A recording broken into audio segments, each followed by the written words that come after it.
Couturière, couturier, bonjour à tous, bienvenue dans cette nouvelle vidéo. Aujourd'hui, je teste pour vous une machine à coudre, en l'occurrence celle-là, la Juki, nom de code vraiment à coucher dehors. Alors, attendez, je vais lire parce que je ne le retiendrai pas par cœur. HZL70HW-B. Ce nom de machine un peu à coucher dehors, en l'occurrence, c'est parce que Juki est une marque habituée à faire des machines industrielles. Juki s'est formé en fait une réputation dans la machine à coudre industrielle et il fournit, enfin pas la plupart, mais il fournit des ateliers de confection à travers le monde. Et c'est pour ça, je pense qu'ils n'ont pas encore l'habitude de donner des jolis petits noms à leur machine à coudre comme font toutes les autres marques finalement. Et on se retrouve avec une machine avec un nom à coucher dehors, hein, je vous le redis pour le plaisir, HZL70HW-B. Finalement, quand on le répète 2-3 fois, on commence à se le mettre en tête. Mais bon, non, Juki, faites un petit effort, appelez cette machine avec un nom sympa, quoi, n'importe quoi au final. Alors je sais que la plupart des noms sont quand même... ça commence à être un peu surchargé, c'est peut-être difficile effectivement de trouver un nom de machine cool que les gens vont facilement retenir, mais enfin quand même, là c'est long quoi. Et toutes les machines de la gamme chez Juki portent des noms de code comme ça. J'ai un peu l'impression qu'on nomme des exoplanètes si vous voulez. Donc comme je vous l'ai dit, Juki s'est fait une réputation pour la fabrication de machines industrielles, des machines robustes, des machines qui vont pouvoir coudre des milliards de points sans avoir besoin d'être réparés a priori. Et depuis quelque temps, ils se sont lancés dans la fabrication de machines à coudre familiales, dont celle-ci. Au niveau du prix, on est sur un milieu de gamme, en gros, elle coûte 529 € au moment où je vous parle, au moment où j'enregistre cette vidéo. Mais bon, les machines Juki, le premier prix, c'est 330 à peu près, 330 €. Par contre, le prix le plus élevé est toujours pour des machines familiales, hein, on ne parle pas de machines industrielles. Le prix le plus élevé, c'est 3300 balles. Donc c'est pour ça, on est sur du milieu de gamme en termes de machines à coudre familiale, mais on est plutôt sur de l'entrée de gamme chez Juki. Je commence par vous parler de cette machine en vous parlant des points positifs. Moi j'ai quand même eu l'occasion de tester quelques machines et du coup il y a certaines choses que j'ai un peu de mal à accepter sur des machines à coudre neuves. Il y a des choses quand même qui me sortent un peu par les yeux. Donc là je vous parle des choses positives et ensuite on verra un petit peu les quelques points négatifs quand même qu'il y a. Il n'y en a pas des masses heureusement, mais il y en a un qui est un peu relou. Je vous en parle un peu plus loin. Pour l'instant, les points positifs. C'est une machine à coudre qui propose 80 points de couture, parmi lesquels, évidemment, du point droit, du point stretch, du point zigzag, du point de surfil, du point d'ourlet invisible. Il y a 5 boutonnières automatiques à cette machine à coudre. Il y a également un point de boutonnière circulaire. Si vous en avez ras-le-bol de coudre des boutonnières de forme rectangulaire, là on vous propose de faire une boutonnière ronde. Je crois d'ailleurs avoir vu ce genre de boutonnière sur un tailleur Chanel où pour pour entourer, pour renforcer la boutonnière, vraiment c'était simplement un rond qui avait été cousu tout autour. Donc voilà, si vous avez envie de faire des choses qui ressemblent à du Chanel, et cette machine permet au moins de faire ça. Après évidemment, va falloir compter sur votre talent. Et pour compléter tous ces points qui pour le moment sont des points plutôt utiles, on va dire, qu'on peut utiliser régulièrement, le point droit, le point stretch, le point zigzag, les boutonnières, tout ça, vous allez vous en servir. Il y a aussi une multitude de points décoratifs qui, alors selon moi, sont vraiment de la poudre aux yeux, c'est-à-dire les points déco, honnêtement, j'en ai pas personnellement une utilité folle. Ça peut m'arriver de temps en temps d'essayer de faire une surpiqûre décorative avec un petit motif, des petites feuilles, des machins, mais c'est quand même pas une utilisation intensive de points décoratifs, honnêtement. Hein. Encore une fois, quand vous choisissez une machine à coudre, ne vous laissez pas impressionner par le nombre de points décoratifs parce que vous allez vous en servir normalement assez peu, à moins d'avoir une utilisation très spécifique de ces points, que ce soit peut-être une signature chez vous, quelque chose, c'est-à-dire vous décidez à un moment donné de faire tous vos ourlets avec des petits cœurs. Bon, alors avec cette machine, c'est possible. Je pense qu'on n'est pas nombreux à avoir ce genre de délire et d'utiliser intensément les points déco. Maintenant, voilà, si vous avez besoin de quelque chose de très spécifique, il y a des chances qu'il soit dans la liste. Par exemple, si vous avez besoin de coudre des petits dauphins, c'est possible avec cette machine. Oui monsieur, oui madame. La machine dispose d'un sélecteur de vitesse. Ça, le sélecteur de vitesse, c'est pas mal, vraiment, lorsque vous débutez la couture, parce que ça va vous permettre, même si vous appuyez comme un sourd sur la pédale, la machine ira tout doucement. Ça vous évite de faire n'importe quoi, de coudre dans tous les sens, peut-être de vous piquer un doigt parce que vous allez vous laisser entraîner. Vous mettez le sélecteur sur la position la plus lente et vous pouvez vraiment y aller tranquillou. Et lorsque vous avez un peu plus confiance en vous, que vous maîtrisez un peu mieux la machine à coudre, vous pouvez augmenter la vitesse en simplement déplaçant le sélecteur jusqu'à la position maximale.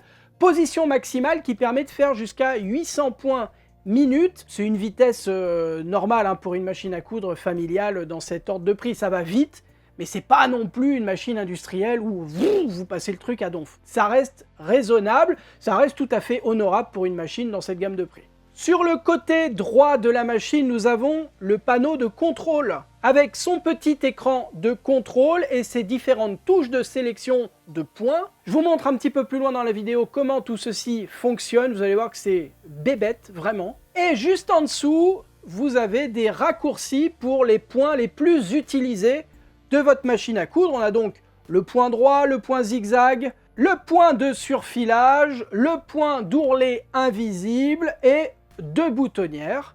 Donc plutôt que d'aller sélectionner les points directement avec le petit clavier, clac, vous appuyez, ça vous remet le point réglé d'origine, réglé avec un réglage d'usine, et ça vous évite de perdre trop de temps dans les menus à tout changer dans tous les sens. Sur le bras de la machine, nous avons 4 touches, qui sont des touches qu'on va quand même retrouver sur la plupart des machines à coudre aujourd'hui. En l'occurrence, un bouton Start-Stop, qui va vous permettre de coudre à la machine sans utiliser la pédale de rhéostat. Donc c'est pas mal si vous avez la flemme par exemple, ou simplement peut-être un handicap qui vous empêche d'utiliser vos pieds. Là vous allez vraiment pouvoir coudre simplement en pressant la touche du doigt. Juste au-dessus, le bouton de marche arrière de la machine à coudre. Juste au-dessus de la marche arrière, un bouton qui va vous permettre de faire un point d'arrêt, mais un point vraiment discret. Ça fait quasiment un nœud au niveau du tissu et ça évite de faire des points d'arrêt qui risquent d'être visibles, notamment sur une surpiqûre. Et enfin au-dessus, un bouton de montée et descente d'aiguille. Comme ça, en appuyant sur le bouton, vous avez la position d'aiguille qui est soit tout en haut, soit tout en bas, plantée dans le tissu. Sur le dessus de la machine, on va retrouver ce qu'on trouve sur la plupart quand même des machines à coudre actuelles, une petite molette de réglage de la tension du fil supérieur. Ça c'est un petit peu plus rare, on va retrouver ce bouton qui sert à régler la pression du pied de biche. Donc selon ce que vous êtes en train de faire, selon le type de matière que vous êtes en train de coudre, ou selon l'épaisseur simplement, vous allez pouvoir régler plus ou moins fort la pression du pied presseur. En l'occurrence, la plupart du temps, honnêtement, la pression du pied presseur, on la règle sur 2 et on n'y touche pas trop. Sauf si vraiment vous faites des trucs très spécifiques. Comment sélectionner son point? Vous voyez que sur le capot de la machine, contrairement peut-être à toutes les autres machines à coudre du secteur, il n'y a pas d'indication du type de point que vous allez pouvoir choisir. Est-ce qu'il faut systématiquement sortir le petit manuel d'explication pour savoir quel point sélectionner? Juste en bas à droite de la machine, vous avez cette espèce de petite languette que vous allez pouvoir tirer et sur laquelle sont imprimés les 80 points disponibles. Alors il y a certaines machines à coudre sur lesquelles aussi on pouvait soulever comme ceci un capot et il y avait tous les points qui s'affichaient. Là ils ont choisi de mettre l'information ici. Je sais pas trop ce que ça apporte honnêtement à la machine à coudre. J'ai peur en fait que ce soit le genre de pièce qui se pète assez rapidement. Bon alors, si jamais la languette se casse, vous pouvez la scotcher devant vous dans votre atelier. Mais bon, voilà, c'est un choix qui permet d'en parler, puisque c'est original. Sur la machine à coudre, vous voyez qu'il y a un certain nombre d'informations qui sont affichées, notamment le chemin des différents fils, que ce soit le fil de bobine ou le fil supérieur. Vous êtes certaine et certain de ne pas vous planter si vous regardez bien chacun des schémas, si vous suivez bien chacune des flèches. Chose qui pour moi est très importante lorsque vous choisissez votre machine à coudre, c'est le fait de pouvoir apercevoir la quantité de fil qu'il reste dans la canette. Si vous débarquez en couture et que vous n'y connaissez pas grand chose, la canette c'est le fil en dessous, le fil inférieur, qui est en fait dans une petite bobine qu'on va nous-mêmes remplir. Et il y a 2 façons aujourd'hui de fabriquer des machines à coudre, soit avec une canette qui va être mise à la verticale, à l'intérieur d'un porte-canette, à l'intérieur de la machine, tout ça renfermé, et là vous ne voyez rien du tout, et donc lorsque la canette est complètement vide, vous le voyez parce que vous êtes en train de coudre et ça coupe pas quoi. Mais donc ça c'est le premier moyen qui est pas forcément idéal. Le second moyen c'est comme ici, avec un petit capot transparent, la canette positionnée à l'horizontale, la canette en plastique translucide, et donc vous voyez systématiquement la quantité de fil qu'il reste. Pas de mauvaise surprise, pas de coutures qui sont interrompues au beau milieu parce que « Ah bah il n'y a plus de fil, dis donc !» Donc ça c'est très bien, et honnêtement, si vous avez le choix aujourd'hui entre deux machines pour un prix et une qualité égale et que l'une des deux a une canette qui n'est pas visible, qui se fout à la verticale et tout, prenez l'autre. Voilà. Sur le devant de la machine, il y a ce petit capot que nous allons pouvoir ouvrir et qui renferme à l'intérieur les pieds presseurs et les petits accessoires livrés avec la machine à coudre. Il y a 5 pieds presseurs livrés avec cette machine, le pied standard, le pied à fermeture à glissière, le pied à boutonnière, il y a un pied à bouton, le pied pour ourlet invisible, le pied à surfilet et un pied qu'ils appellent satin, qui est un pied de broderie qui est translucide. Et la machine à coudre dispose d'un bras libre. Le bras libre, c'est cette partie qui se décroche de la machine à coudre et qui vous permet d'avoir un espace de couture beaucoup plus mince sur lequel vous pouvez enfiler des tubes. Alors, un tube en couture, qu'est-ce que c'est? Ça peut être par exemple une jambe de pantalon. Et vous allez dans ce cas-là pouvoir enfiler la jambe de pantalon directement sur la machine et pouvoir y coudre un ourlet sans risque en fait de piquer les deux côtés de la jambe du pantalon et de refermer l'ouverture, ce qui serait un peu dommage parce que c'est pas le but quand on coud un ourlet. Là vous allez vraiment l'enfiler et pouvoir faire tourner comme ça votre jambe de pantalon sans aucun risque de piqûre et de refermer tout ça. Ça marche pour les jambes de pantalon, ça marche pour les manches, ça marche pour un snood. Voilà, dès que vous avez un tube, en fait, une partie ronde à coudre, vous allez pouvoir l'enfiler comme ça. Le bras libre, hein, franchement, c'est pas mal. En fait, c'est lorsque vous ne l'avez pas que vous vous rendez compte que vous galérez sur des choses sur lesquelles vous n'auriez pas dû galérer si le constructeur avait fait l'effort de faire un bras libre. Là, c'est le cas. Et lorsqu'on retire le bras libre, on a accès à l'arrière de la machine au bouton d'abaissement des griffes d'entraînement. Donc c'est simplement un petit levier que vous allez pouvoir mettre dans un sens ou dans l'autre qui abaisse les griffes d'entraînement de la machine à coudre et qui va vous permettre, pour certaines coutures, notamment pour piquer un bouton par exemple, ou pour faire du piqué libre, ça vous permet de désactiver les griffes d'entraînement et le tissu n'est plus entraîné lors de la couture. Maintenant qu'on a fait le petit tour du propriétaire, ça vous dirait qu'on allume enfin cette machine? Allez, c'est parti. Il y a 2 prises à connecter sur cette machine à coudre, la prise électrique, jusque-là, rien d'étonnant, et cette espèce de petit jack qui sert à connecter la pédale. Pédale qui, je vous l'ai dit, n'est pas obligatoire, c'est-à-dire si vraiment vous n'avez pas l'intention de coudre avec, vous pouvez absolument faire tourner la machine sans pédale, et donc ne pas la brancher. On met la tension, la machine s'enclenche. Vous voyez qu'on a le bouton Start-Stop qui vient de s'allumer en rouge. En l'occurrence, c'est comme sur la route, hein. Quand c'est rouge, c'est qu'il y a un petit souci, c'est que c'est pas bon. Et lorsque ça passe au vert, c'est qu'on peut y aller. Donc là, le bouton est rouge, donc vous pouvez appuyer sur la pédale, vous pouvez appuyer sur le bouton Start and Stop, il ne se passera rien, la machine ne fonctionnera pas. Et c'est normal, c'est une sécurité. Moi, c'est quelque chose que j'apprécie sur les machines à coudre modernes, c'est que vous avez cette assurance, même si vous ne faites pas attention, qu'un gamin passe, qu'un animal un peu lourd passe, appuie sur la pédale. Si vous êtes en train de faire quelque chose sous la machine ne démarrera pas et ne vous piquera pas le doigt, quoi. Toutes les machines à coudre récentes n'ont pas forcément ce genre de sécurité, hein. C'est pour ça que je me permets d'en parler. La Elna que j'utilise régulièrement, qui est ma machine un petit peu de tous les jours, n'a pas ce genre de sécurité et pourtant elle date pas de...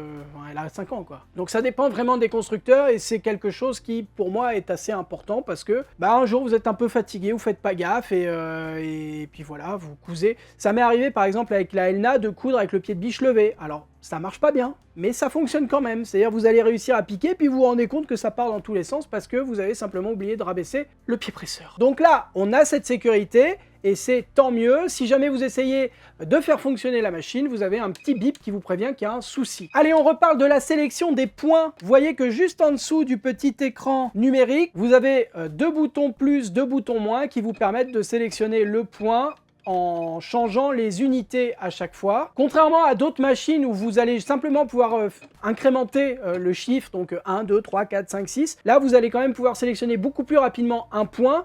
Il y en a 80, donc si jamais vous êtes obligé par exemple d'aller au point numéro 40, vous appuyez 4 fois sur le bouton plus à gauche, et ça va augmenter de 4 le chiffre à gauche. Je dis ça, ça paraît complètement stupide, mais pour revenir encore une fois à ma Elna, que j'adore, j'ai pas envie qu'elle se vexe, elle est juste là, elle me regarde, elle a vu que j'avais changé la place de l'autre, donc elle commence un peu à flipper, je pense. Je renvoie cette machine bientôt, détends-toi. Pour revenir à ma Elna, qui a 50 points, je suis obligé de faire plus.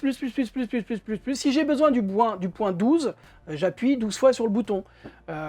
Si j'ai besoin du point 50, bon là ça va parce que j'appuie sur le bouton moins et ça revient directement au dernier numéro en fait. Mais voilà, ça peut quand même prendre un peu de temps d'appuyer 40 fois sur un bouton, c'est pas forcément ce qu'il y a de plus rigolo. Et à gauche, nous avons le bouton mode qui va nous permettre de régler à la main la largeur du point et si on rappuie, sa longueur. Donc la largeur, ça va jusqu'à 7 et la longueur du point va jusqu'à 4,5. Allez, il est temps de vous parler du seul point négatif de cette machine à coudre que j'ai décelé donc en quelques heures d'utilisation. C'est un point qui n'est pas, c'est pas grave, c'est pas dangereux, c'est pas quelque chose qui va vous dégoûter de la couture, mais c'est quelque chose moi que je ne pige pas. Il s'agit de ce petit capot. Donc je vous l'ai dit, hein, le capot transparent pour voir la quantité de fil à l'intérieur de la canette, c'est cool, sauf que celui-là, lorsque vous tirez la petite languette pour relever le capot, bah il ne se passe rien en fait. Le capot reste définitivement plat, plaqué au sol, et il n'y a pas vraiment de prise pour le soulever. Bref, c'est très chiant. Dès que vous allez avoir besoin de sortir votre canette pour remettre du fil à l'intérieur, ou simplement changer de canette pour changer de fil, vous allez vous prendre la tête avec ce capot qui ne se relève pas tout seul. En fait, c'est quelque chose que... C'est la première fois, moi, que j'ai ce genre de souci où lorsque vous tirez le petit bouton, le capot ne se relève pas automatiquement. D'habitude, soit vous avez une prise plus simple, soit vous avez un petit effet, un petit ressort qui remonte, qui fait remonter un petit peu cette plaque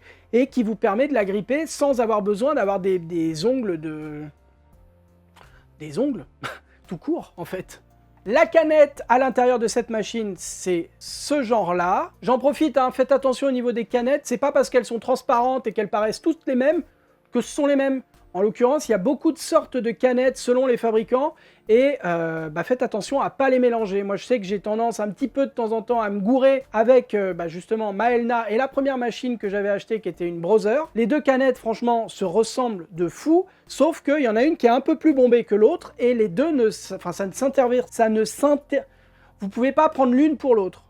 Allez, on va remplir la canette. Pour cela, on met du fil sur cette tige qu'on bloque en laissant un petit peu de jeu. On suit le chemin d'enfilage. Donc là, pour le remplissage de la canette, je vais suivre les petits pointillés. Hop là, on fait le tour de ce petit guide et on vient faire rentrer le fil à l'intérieur du trou de la canette. On positionne la canette sur l'axe de l'enrouleur qu'on pousse vers la droite. La machine se met en position SP, comme Special, et après deux choix, soit vous appuyez sur la pédale de rhéostat et vous laissez la canette se remplir, soit vous appuyez sur le bouton Start-Stop et pareil, vous laissez la canette se remplir. Lorsqu'on a suffisamment de fil, on va installer la canette dans son compartiment. On fait bien attention toujours au sens du fil à l'intérieur et on fait passer le fil en suivant les petites flèches. Là encore, c'est tout bête. Et clic, il y a un petit coupe-fil qui vient enlever l'excédent. On referme ce foutu couvercle et maintenant on enfile la machine avec le fil supérieur. Donc on suit cette fois le tracé, les petites flèches à travers tous les guides de la machine. Et chose que j'apprécie aussi grandement sur les machines à coudre, il y a un enfileur automatique qui fonctionne très bien. Donc lorsque l'aiguille est au plus haut, on fait descendre l'enfileur, on fait passer le fil à nouveau dans les petits guides, et lorsqu'on relâche l'enfileur, hop là, le fil est inséré dans le chat, il n'y a plus qu'à tirer la petite bouclette. On fait maintenant remonter le fil de canette en maintenant le fil supérieur, on fait descendre puis remonter l'aiguille et ça fait ressortir le fil. Bon, je vous propose qu'on passe à la couture. Déjà, on va voir si simplement coudre deux épaisseurs d'un coton, tout ce qu'il y a de plus basique, on va voir déjà si ça fonctionne, parce qu'imaginons que je n'arrive pas à avoir deux points à ce niveau-là, on aurait quand même un souci. Je vous propose au passage d'écouter le son de cette machine à coudre. Vous allez voir qu'elle est plutôt discrète. Honnêtement, on n'est pas sur une machine bruyante du tout, le son est plutôt agréable, plutôt chaud, donc c'est voilà. Je vous laisse profiter de tout ça.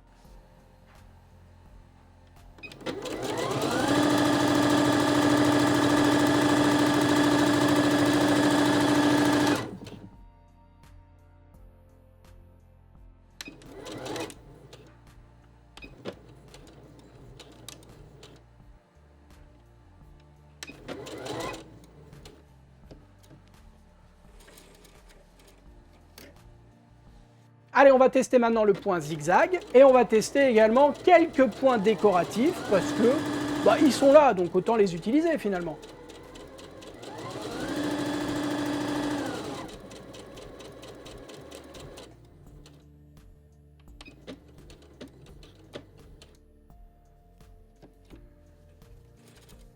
Vous voyez que tout se passe à merveille, hein, il n'y a pas vraiment de soucis à ce niveau-là. Heureusement d'ailleurs, avec une machine neuve, ce serait quand même assez décevant de ne pas réussir à pondre un point lorsqu'elle sort de la boîte. Les points sont très propres, très réguliers. Les différents motifs apparaissent bien, il n'y a pas de soucis de programmation à ce niveau-là. Les points sont beaux.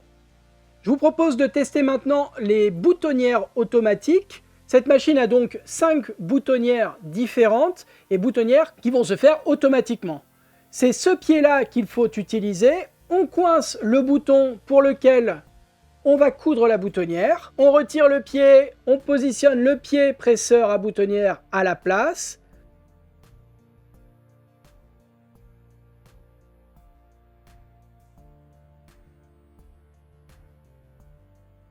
On va abaisser cette espèce de petite tirette, hop là, et la pousser sur l'arrière. On sélectionne l'un des points de boutonnière, en l'occurrence le numéro 16. On rabaisse le pied presseur, et après, il n'y a plus qu'à appuyer sur la pédale de rhéostat, ou encore une fois, à appuyer sur le bouton Start Stop, et la boutonnière va se coudre automatiquement à la bonne taille, et s'arrêter lorsqu'elle a terminé le travail.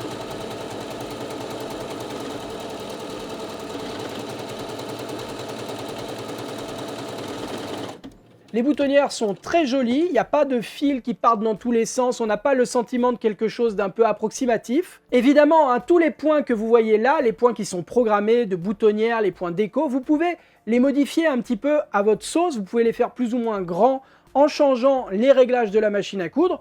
Simplement, là voilà, le réglage d'usine, c'est normalement le réglage idéal pour un peu tous les types de travaux qu'on a à faire. Allez, j'essaye avec un autre type de point à boutonnière.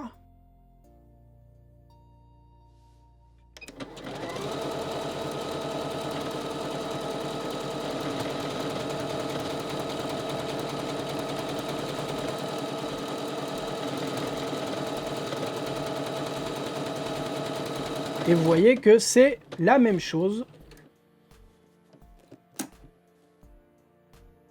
Bon, une machine à coudre, c'est pas juste pour coudre un point droit, un point zigzag et quelques boutonnières sur 2 épaisseurs de tissu. Je vous propose qu'on la teste sur des matériaux un petit peu plus résistants, sur du jean. Là, je ne change rien, c'est-à-dire c'est toujours l'aiguille standard qui est fixée sur la machine à coudre. Je ne vais pas mettre une aiguille spéciale de Nîmes, je vais vraiment laisser la machine telle qu'elle m'a été livrée pour voir un petit peu si elle arrive à percer du jean et surtout combien d'épaisseur. On va d'abord tester avec 4 épaisseurs de denim. Donc je replie mon tissu sur lui-même et à nouveau sur lui-même. On a donc bien les 4 épaisseurs promises. Et c'est parti. Petit point d'arrêt quand même pour pas oublier les bonnes habitudes. On pique tout le long et on va essayer d'aller à la vitesse maximum.